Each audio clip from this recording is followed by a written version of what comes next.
Welcome to the channel. Here we explore the most iconic aircraft in history, machines that didn't just fly, but changed the course of war and the lives of the men who flew them.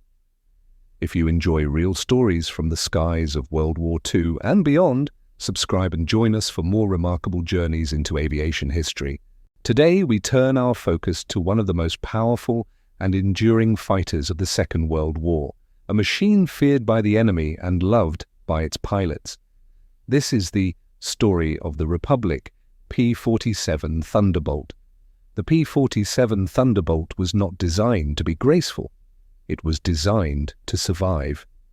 In the late 1930s, the United States Army Air Corps needed a new, high-altitude escort fighter, one that could protect heavy bombers over long distances. Republic Aviation answered the call with a bold concept: build a fighter around the largest and most powerful air-cooled engine available. At the heart of the Thunderbolt was the Pratt & Whitney R-2800 Double Wasp, an 18-cylinder radial engine producing over 2,000 horsepower. It was paired with a 4-blade propeller over 12 feet wide, massive, even by modern standards. The result was a fighter unlike any the world had seen. Over 19 feet long, nearly 11,000 pounds empty, and with a wingspan of more than 40 feet, the P-47 was the heaviest single-engine fighter of the war. Despite its size, the P-47 was fast. Capable of 433 miles per hour, it was one of the fastest piston-powered fighters of its time. But speed wasn't its only strength. The Thunderbolt was armed with 8.50 caliber machine guns, 4 in each wing, capable of delivering over 13,000 rounds per minute. Its payload was fearsome. Later models could carry 2,500 pounds of bombs, nearly as much as a World War I bomber.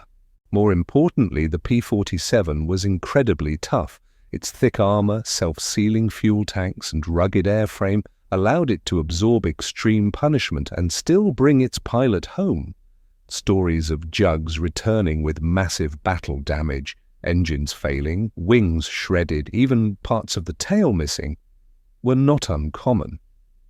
The P-47 entered combat in early 1943, flying with the 8th Air Force over Western Europe. At first it struggled. Its performance at low altitude was mediocre, and early missions were plagued by mechanical issues. But once the Thunderbolt reached its preferred high-altitude environment, it proved its worth. German pilots quickly learned to fear the Jug. It couldn't outturn a Bf-109, but it could outdive any aircraft in the sky and hit like a hammer. With the addition of external fuel tanks, the P-47's range expanded dramatically. Now it could escort bombers all the way to Berlin, providing essential protection from Luftwaffe interceptors. By late 1944, the Luftwaffe was weakening, and the Thunderbolt found a new role as a ground attack aircraft. In this role, it excelled beyond expectations. Equipped with bombs, rockets, and its standard machine guns, the P-47 became a flying artillery platform. It destroyed tanks, trains, convoys, bunkers, and bridges across occupied Europe. Pilots flew low and fast, enduring anti-aircraft fire, strafing enemy columns, and often returning with their aircraft full of holes, but still flying. A single P-47 could lay down fire equivalent to a small unit of artillery. Its presence on the battlefield was so feared, German troops called it the wolf with iron teeth. The P-47 could dive at nearly 600 miles per hour, faster than many early jet aircraft. In a single day in France, Thunderbolts from one group destroyed over 80 German tanks. The P-47's performance was legendary, but it was the pilots who made it truly fearsome. Francis Gabby Gabreski, the leading American in Europe, scored 28 victories, all in the Thunderbolt. Robert S. Johnson returned from a mission with over 200 bullet holes, a shattered canopy, and bloodied hands, and lived to tell the tale. Many more owe their lives to the Jug's unshakable strength and dependable design. The P-47 gave its pilots a sense of security. They knew that even when the odds were against them, their aircraft could take it and keep flying. In the Pacific theater, the P-47 saw action in the Philippines, Okinawa, and New Guinea. There, it was used primarily for close air support, attacking Japanese ground positions and shipping. Its range was extended with drop tanks, and its ruggedness was ideal for harsh island airstrips.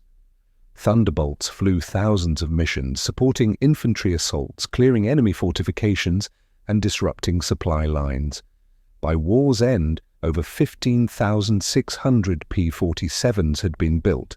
It flew over 746,000 combat sorties, dropped more than 132,000 tons of bombs, and fired over 135 million rounds of ammunition.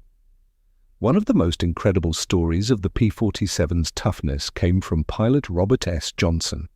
In June 1943, during a mission over Europe, his Thunderbolt was ambushed by a German WWII. Johnson's plane was riddled with over 200 bullet holes. The canopy was jammed, control surfaces were damaged, and oil covered his windshield. He was wounded and barely able to steer, but somehow the P-47 kept flying. Despite being nearly torn apart, Johnson managed to return to base.